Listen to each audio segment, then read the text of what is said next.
नमस्कार, मैं हूं गोविंद। एसकेटी न्यूज यानी कि समय की तलाश समाचार में आप सभी का हार्दिक स्वागत है। झांसी तहसील के दबंग अमीन की सच्चाई सामने आई। तहसील झांसी में बरसों से अवैध वसूली कर रहे दबंग अमीन की सच्चाई अब सामने आ गई है। तहसील के सेवानिवृत्त अमीन ने तहसील में चल रहे गोरख धंधे का किया खुलासा। दबंग अमीन के काले कारनामों की खोली पोल। आइए देखते हैं एवं सुनते हैं पीड़ित की जुबानी। नमस्कार, मैं हूं आपके प्रेम का प्रेमी प्रेम अग्रवाल, संपादक एसकेटी न्यूज़ यानी समय की तलाश समाचार में आपका बहुत बहुत स्वागत है। और हमारे साथ हैं हमारे सह संपादक मिस्टर गोविंद सिंह परिहार। भाई साहब अपना परिचय दें। और आप कब से नौकरी में हैं और आपने नौकरी आप बता रहे छोड़ दी थी समय से पूर्व, तो ऐसा क्या कारण रहा है, थोड़ा बताएंगे आप हमें? मेरा नाम कैलाश नारायण संग्रह अमीन, पूर्व सेवानिवृत्त और बड़ा गांव का मैं रहने वाला हूं।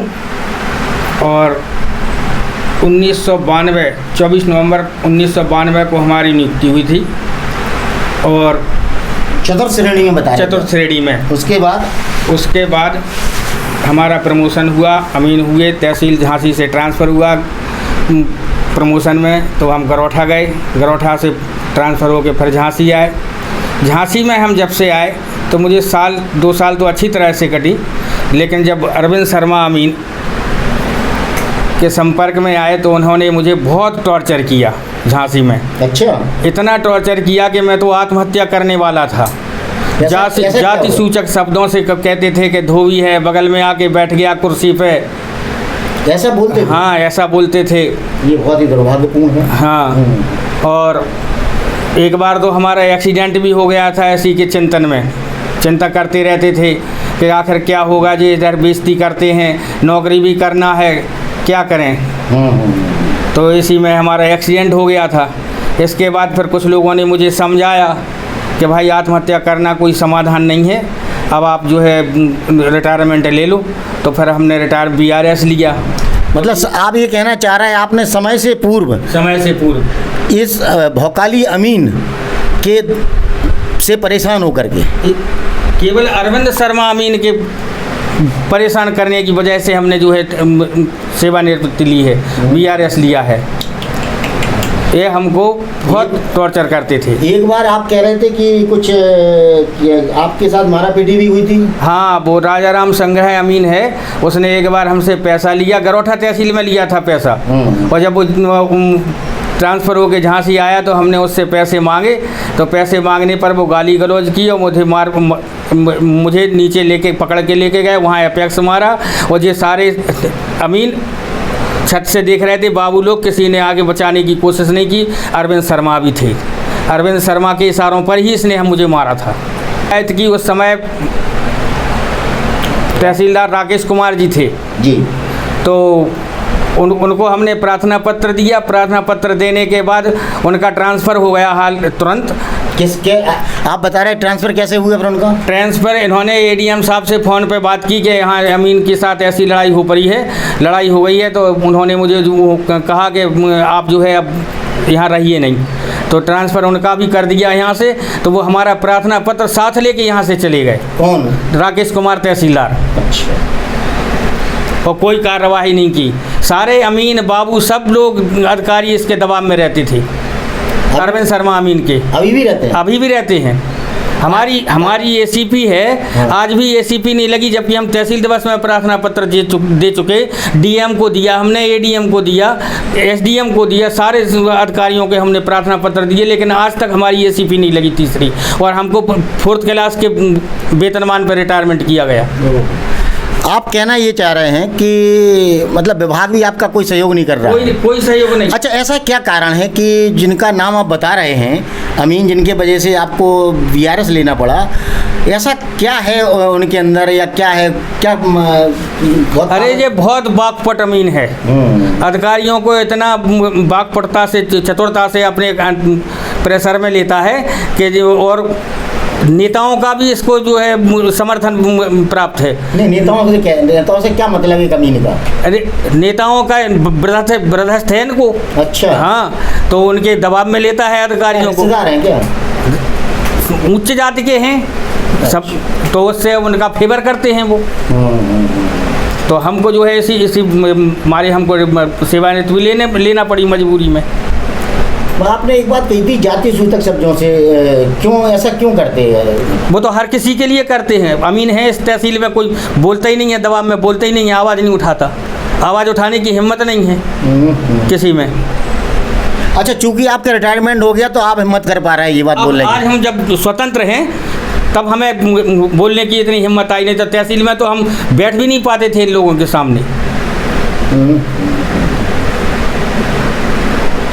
अच्छा, आप क्या अपेक्षा रखते हैं अब हम तो यही अपेक्षा रखते हैं कि ऐसे अमीन को तो यहाँ रहना चाहिए ही नहीं, ये तो रहने लायक है ही नहीं।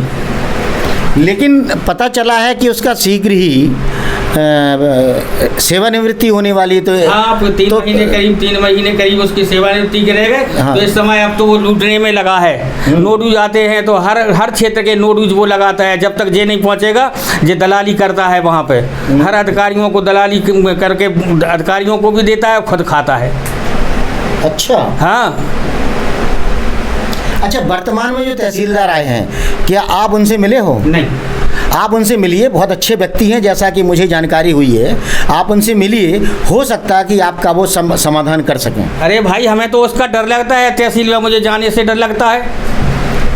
मतलब? उसका तो मुझे बहुत डर लगता है। क्यों? वो तो तहसीलें मार देगा? हाँ, तहसीलें मार सकता है, किसी से भी कुछ करवा सकता है, दूर बना रहेगा, कुछ भी करवा देगा। आपने उच्चाधिकारियों से संपर्क करके नहीं बताया उनके बारे में? सारे लोगों को बताया मैंने, लिखित में दी हैं। आपने लिखित में शिकायतें दी उनके खिलाफ? उनके खिलाफ नहीं दी, जो राजा राम के खिलाफ दी, उनका भी उसमें नाम है कि मारने में दी थी तो? हाँ। नहीं, जैसे आपका कार्यालय में शोषण हो रहा था, जाति सूचक शब्दों के साथ आपको नवाजा जा रहा था, बगल में बैठने नहीं दिया जा रहा था, इस तरह की जो मानसिकता है उसको लेकर के कोई आपने प्रार्थना पत्र दिया कभी? नहीं, प्रार्थना पत्र नहीं दिया, मौखिक शिकायतें की, लेकिन किसी ने सुना ही नहीं। तो अब जब सुना ही नहीं है तो फिर प्रार्थना पत्र देने का क्या लाभ क्या है? कि प्रार्थना पत्र दो तो प्रार्थना पत्र अधिकारी लेके चले जाते हैं। प्रार्थना पत्र जो एपेक्स मारा मुझे, वो एपेक्स का प्रमाण ही लेके चले गए, वो यहाँ से कोई छोड़ा ही नहीं कुछ। तो खून वगैरह नहीं निकला था क्या? निकला था, इलाज कराया हमने। डॉक्टरी नहीं कराई आपने? डॉक्टरी कराई, यहाँ मेडिकल में कराई थी, MR बड़ा वगैरह करवाया था। हाँ, हमारे पास है ना, उसकी रिपोर्ट वगैरह है। तो अभी आप बता रहे थे कि हम यहाँ रहना भी नहीं चाहेंगे, तो इसका मतलब कारण क्या है? कि आपको अभी भी डर है क्या? हाँ, डर रहता है हमको, उसके रिश्तेदार हैं यहाँ आसपास।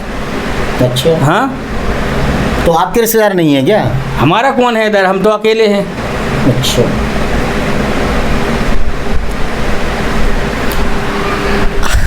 मुझे हंसी आ रही है कि इस वर्तमान युग में लोग ऐसी मानसिकता के अभी भी हैं कि जिन्हें ऊंच नीच मतलब हर जगह दिखाई देती है, कार्यालयों में भी दिखाई देती है। और क्या कहना चाहते हैं अपनी बात? हम यही कहना चाहते हैं कि इन समस्याओं से निजात मिले हमें, और हमारा जो अभी भी रुका है काम वो होए, हमारा हो जाए हमारा, तो हमें तसल्ली हो। वे पेंशन बहुत कम मिल रही है, वो तो गनीमत है कि वो आलोक प्रकाश जी अमीन हैं, वो सारे लोगों की मदद करते हैं। अगर वो नहीं होते तो हम तो आत्महत्या कर ही लेते। बार बार आप आत्महत्या की बात कर रहे हैं, तो इतना आपको कष्ट है कि आप आत्महत्या तक के निर्णय पर पहुँच गए थे? भाई साहब, एक बार तो हम गले में डाल चुके थे फंदा, वो तो बच्चों ने मुझे देख लिया।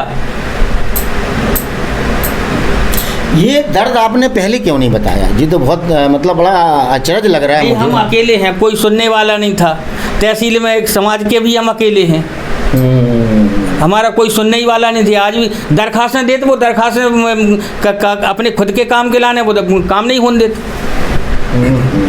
सरकार इतना जोर दे रही है कि प्रशासन काम को ईमानदारी से करे, जिनके साथ उत्पीड़न हो रहा है उनके उत्पीड़न को रोका जाए। तो क्या हम मतलब करेंगे ऐसे उत्पीड़न को रोकने के लिए? क्या और सरकार से चाहते हैं आप? सरकार से यही चाहता हूँ कि किसी के साथ भी इस तरह का व्यवहार ना हो, बहुत बढ़िया। और हमें भी न्याय मिले, हमारा काम हो जाए। पेंशन भी हमको अभी कम से कम 2,500 रुपया कम मिल रही है। हम चपरासी के पद से रिटायरमेंट हुई, 2800 का ग्रेड मिलना चाहिए, जो आज हमको 2000 का ग्रेड पे मुझे रिटायरमेंट किया गया। हमने सुना है कि और अमीनों ने भी हाँ, रिटायरमेंट लिया उस था। भोकाली अमीन से परेशान होकर के सेवानिवृत्ति समय से पूर्व ली है। अरे इस्माइल अमीन है, गरौठा तहसील में यहीं था, वो 2 बार प्रार्थना पत्र वो दे चुका था, लेकिन उसका तो ट्रांसफ़र कर दिया गया, समझा बुझा के उसको वो चला गया वहाँ पे। तो अब वो वहाँ पे अच्छी तरह से अब कर रहा है। आलोक प्रकाश को इन्होंने ज़बरदस्ती लेटर पे, एक तो सबसे अच्छी बात ये है कि वो दस्तखत चाचा जी के करना अच्छा जानता है। अच्छा। हाँ, किसी के भी दस्तखत करके प्रार्थना पत्र पे दस्तखत करके आगे कर देता है। इसको अच्छी बात कहेंगे तो गलत बात है। ये तो उसके पास सबसे अच्छी बात है, गुण है, गुण है। गुण है ये। वो तो एक आलोक प्रकाश को भी उन्होंने ज़बरदस्ती रिटायरमेंट दे दिया। अरे हाँ, उन्होंने हमारी मदद की, सहयोग किया, तो ज़बरदस्ती प्रार्थना पत्र पे दस्तखत को पता नहीं कब के दस्तखत हैं, क्या कर दिया क्या नहीं कर दिया, उसको ज़बरदस्ती रिटायरमेंट दे दिया। तो उनसे भी मुलाकात करने का हम प्रयास करेंगे, उनकी भी बात समझेंगे कि वो किस स्थिति में है। कहीं में भाई साहब ईमानदारी की बात कह रहे हैं, हम प्राण त्याग देते इसके पीछे, इसने मुझे इतना टॉर्चर किया। मतलब आलोक प्रकाश को भी मेरे पीछे नौकरी खोना पड़ी। जो उसकी मदद करता है उसी को परेशान करते हैं। तो इसका मतलब है कि अगर रिटायरमेंट 3 महीने बाद उनका निवृत्ति हो जाएगी तो तहसील झांसी तहसील को और उनके जो कर्मचारी अभी भी दबाव में हैं उन्हें मुक्ति मिलेगी। अरे इनका मुक्ति, कई तो रिकॉर्ड गोल हैं इनके बस्ता में। अब जांच करिए, हर आदमी का फसल पे बस्ता जमा होता है, इनके बस्ता में जानकारी कर लो, कई तो कैश बुक ना मिले। विभागीय कार्रवाई उनकी फाइलें गोल करा दी।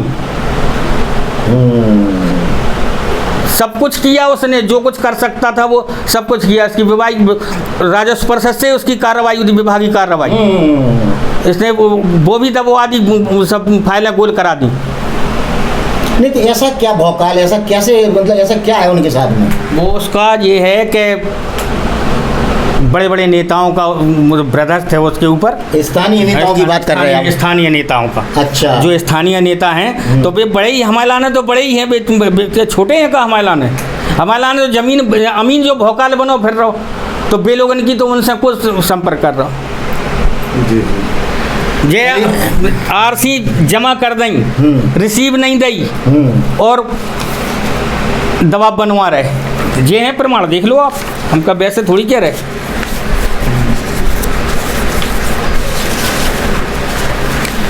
चश्मा लगा सकते? हाँ लगा लगा।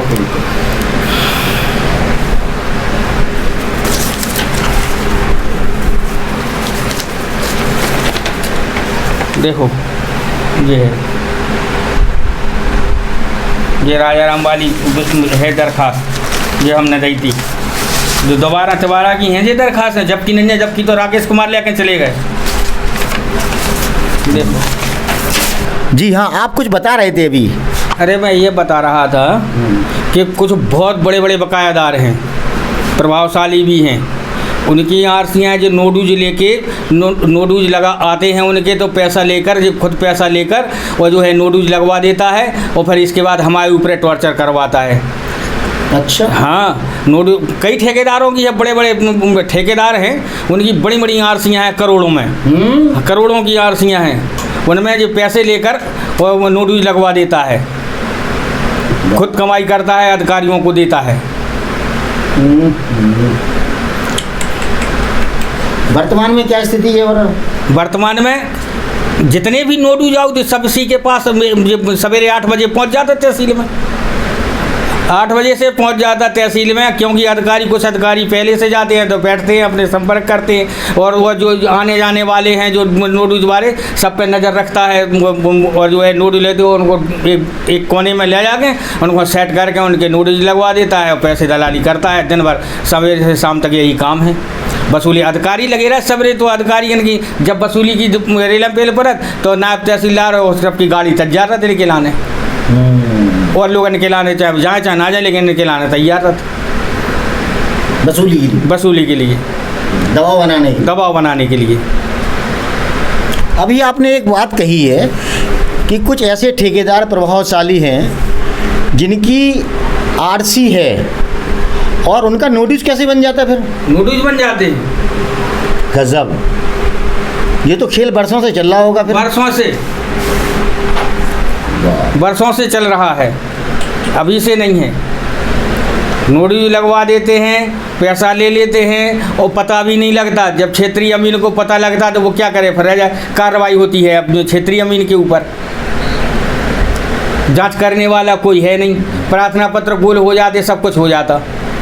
नहीं, लेकिन जैसे आरसी जारी होती है, अब क्षेत्र का अमीन है कोई, जैसे मान लो आप बड़ा गांव क्षेत्र का अमीन है, वो तो सारे क्षेत्र की अमीन बाबुओं की मिली भगत से क्षेत्रीय बड़ी बड़ी आरसियाँ तो खुद ले लेता वो। बड़ी बड़ी आरसियाँ तो खुद ले लेता है, किसी को पता नहीं देते। अरे ये बहुत बड़े हैं, संजय खरे हैं, ये लोग भी आन के इतनी दारू पीते तहसीलन में, और वो तो ऑप्शन में जा तो दारू पीते हैं वहीं अब अधिकारियों से सेटिंग रहती है। संजय खरे हैं, आलोक खरे हैं, एक बार मोठ में पहुंच गए, राम नरेश हैं, ये बहुत बड़े खल हैं ये लोग। हमें आपकी बातों से ऐसा महसूस हो रहा है कि ये लूट का बहुत बड़ा केंद्र बन गया तहसील झांसी। तहसील के कई बार आप देखो, कई बार झांसी तहसील की जांच हुई, कई बार जांच हुई, पत्रावलियाँ गोल वहीं, पता नहीं लखनऊ तक तो गूंजी बातें, हुआ कुछ नहीं हुआ। राकेश कुमार के टाइम में तो बहुत ज़्यादा हुआ। वर्तमान में राकेश कुमार की तैनाती कहाँ है, क्या आपको पता है? नहीं, वो तो यहाँ से पहले मऊ गए, हम जो हमसे झगड़ा हुआ उस दिन, इनका ट्रांसफ़र हुआ तो 2018 में जो मऊ गए, और मऊ से लौट के आए तो कम से कम 5-6 लोग इनके तो पता लगा कि ये लोग लेटर टाइप करवा देते कि इन्हें सस्पेंड करने आन के, फिर यहाँ आ गए थे जी। फिर इनको ट्रांसफ़र भाव गरोठा, फिर गरोठा से ट्रांसफ़र होकर ये इटावा साइड गए, जितने भी गए हों। उनकी तो कारगुजारी बहुत लंबी है, और ये सब उसी समय से जब चल रहा है ये सारा प्रोग्राम। अगर हम आपको एक सलाह दें, क्या आप मुख्यमंत्री से मिल सकते हो? ये सारी बातें उनके सामने कह सकते हो? क्यों नहीं कह सकती? पहली बात तो मुख्यमंत्री के सामने पहुंचे आदमी को पसीना छूट जाता। नहीं, लेकिन जो सच्चाई है उसे बोलने में क्या दिक्कत है? नहीं, बोलने में तो कोई दिक्कत नहीं है, लेकिन फिर यही है कि हमारा तो कोई है नहीं, हम पता लगे कि इशारों में खेल हो जाए हमें, और हम काम ही हो जाए। मतलब आप ये कहना चाह रहे हैं कि गाड़ी ना पलट जाए? इतना डर है? कुछ भी हो सकता है, कुछ भी हो सकता है। जब मुख्यमंत्री तक बात पहुंचे तो कितने पूरे उत्तर प्रदेश में बात पहुंचेगी, और उत्तर प्रदेश में पहुंचने का मतलब है कि हमें तो जीवन मुश्किल हो जाए। बिल्कुल सही बात। इतना खौफ है झांसी तहसील में चल रहे इस गोरख धंधे को लेके, इतना खौफ है यहाँ जो सेवानिवृत्त आज हमारे बीच में दास नारायण जी हैं, इन्होंने बयान अपना दर्द अपनी जुबान से बयान किया है, और वर्षों से गोरख धंधे को, जिससे सरकार को भी बहुत सारा नुकसान हुआ है, और उसकी जांच होगी। आइए अब मैं आपका परिचय कैलाश नारायण जी की पत्नी से करवाते हैं। क्या नाम है आपका, बताइए? श्रीमती राजकुमारी। आपके पति के साथ, जैसा कि अभी उन्होंने बताया अपने साक्षात्कार में, कि उनके साथ इतना दुर्व्यवहार हुआ है नौकरी में, तो आपने कैसा महसूस किया उस दौरान और क्या क्या दिक्कतों का सामना आपने करना पड़ा? बहुत सी दिक्कतों का सामना करना पड़ा, क्योंकि ये तो हरदम दिमाग इनका टेंशन में था, एकदम मतलब मरने की कहते थे, मर जाना, मुझे ये करना वो करना, बहुत परेशानी बहुत ज़्यादा भुगती हमने उस समय। अच्छा। हाँ, उस समय इतना था कि हमारे घर में एक एक पैसे के लिए मोहताज हो गए थे, इतनी परेशानी थी हम लोगों को। लेकिन हमने अपने दिखाया, इलाज कराया, पागलपन का मतलब दौड़े से आने लगे थे, लेटे रहते थे, एकदम बोलते नहीं थे, खाना पीना भी छोड़ दिया था कभी। परेशानी इतनी दिक्कतें हो गई थी। और वो आते थे एक अमीन साहब खरे, कौन खरे थे, अनूप खरे, वो आते थे, एकदम देखने आए, पता नहीं पैसे देने लगे कि लो पैसे ले लो के ले दे दो, ये ध्यान नहीं है मुझे। लेकिन उस दिन उन्होंने भी ऐसी बात की, हमें बहुत बुरा लगा। क्या कहा था? उन्होंने कहा कि नहीं है तो डॉक्टर को ऐसा ही ने कहा, घर में इलाज करो, ठीक हो जाएंगे वो तो। और हमने एप्लीकेशन भी लिख के दी थी तहसील में मीरा बहन जी को। उन्होंने भी फ़ोन पे किया, नहीं उनको देखो, घरी में देखो, घरी में इलाज करो, ऐसा वैसा नहीं दिखाओ कहीं पे, कुछ नहीं है उन्हें, ठीक है वो तो। कौन कह रहा था ये मीरा बहन जी ने कहा फ़ोन। मीरा बहन जी कौन है? तहसील में है मीरा बहन जी। AWBN जी जी। तो आप उनसे मिली थी? नहीं, फ़ोन पे हमने एप्लीकेशन लिख के भेजी थी, तो उन्होंने ये कहा हमसे फ़ोन करके कि क्यों भाई साहब की तबीयत कैसी? मैंने कहा ठीक है, और ऐसी परेशानी है, क्या बताएं? कहले एक काम करो, आप यहीं पे दिखा लो कहीं पे, और यहीं पे इलाज कराओ, ज़रूरी नहीं है अस्पताल दिखाने का, वो तो कुछ नहीं है, ठीक हो जाएंगे। मतलब सरकार की तरफ से जो सुविधा मिल सकती थी, इलाज मिल सकता था, उससे भी दूर रखा आपको? दूर रखा, बिल्कुल कुछ भी हमें बिल्कुल सुविधा नहीं मिली किसी चीज़ की मेरी, और मतलब टॉर्चर और बाजी मिली हमें। कहीं कभी किसी का फ़ोन आ गया, कभी किसी का फ़ोन आ गया कि नहीं आप ऐसा करो, आप ऐसा करो, कहीं नहीं दिखाओ, ये नहीं करो, वो नहीं। वो तो हम पे गुजरी है, हमें पता होगा कि हम कैसे रहे उस समय। SDM की खुद दरखास्त देने गए थे, तो उन्होंने क्या कहा? उन्होंने कुछ नहीं कहा, उन्होंने कुछ नहीं कहा। तो बताओ हम कहाँ जाते उस समय? अगर कुछ हो जाता हमारे हस्बैंड को तो हम किसके सहारे रहते? बच्चे हमारे 2-3 बच्चे 4 बच्चे हैं, उनको क्या देते हैं बताओ? नहीं, समय से पहले इन्होंने सेवानिवृत्ति ले ली, ऐसा क्या कारण रहा है? इसी वजह से लेने पड़ा, क्योंकि कहीं एक दिन तो परीक्षा में भी कुछ लोग लग गए थे पीछे, तो बाहर बैठे रहे, इन्होंने अंदर बंद कर लिया, कहने एक काम करो बंद कर दो, कोई आ जाएगा मारने के लिए, बताना नहीं कौन है। तो बताओ ऐसी हरकतें हुई, कहीं रास्ते में जाए कोई हमला हो जाए तो कौन जिम्मेदार है? ये तो हाथ धो के पीछे पड़े थे। कौन? ये तहसील वाले, अरविंद शर्मा। हाँ, ये तो पीछे पड़े थे, इन्हों तो मतलब कुछ सहारा होना चाहिए, कुछ वो होना चाहिए, कुछ भी नहीं था हमारे। मतलब आप ये कहना चाह रहे हैं जिस विभाग में काम कर रहे हैं वहाँ के लोगों का सहारा न मिल करके और आपका हैरेसमेंट हो रहा था? बिल्कुल वही चीज़, मतलब परेशानी में परेशानी और दुख में दिए जा रहे थे। क्या मतलब है इसका कि हम नौकरी नहीं करते क्या? तभी आप लोगों ने निर्णय लिया कि नौकरी छोड़ दो। इससे अच्छा अपने घर में तो रहेंगे, सुरक्षित तो रहेंगे, देखते तो रहेंगे ना, भी भाई मजदूरी कर लेंगे, ना मिले नौकरी, क्या करें? ऐसा परेशानी हमें भुगतनी पड़नी, बताओ क्या फ़ायदा हमें ऐसी सरकार का?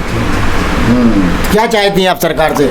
आप मोदी जी और योगी जी से क्या कहना चाहेंगे? हम ये चाहते हैं कि हमें पूरा जो कुछ हमारा रह गया वो हमें पूरा मिले, हमें पेमेंट पूरी मिले। जी हमने मजबूरी में लेना पड़ा, हमें इतने वो नहीं था कि मतलब हम ले सकें, ये हम आप लोगों ने मजबूर किया, इसलिए हमें रिटायरमेंट लेना पड़ा। ये हम चाहते कि हमारा जो कुछ है हमें मिले और कुछ नहीं। ठीक है, बहुत बहुत धन्यवाद आपका। झांसी से सिटी रिपोर्टर राकेश कुमार के साथ गोविंद, SKT न्यूज़ झांसी।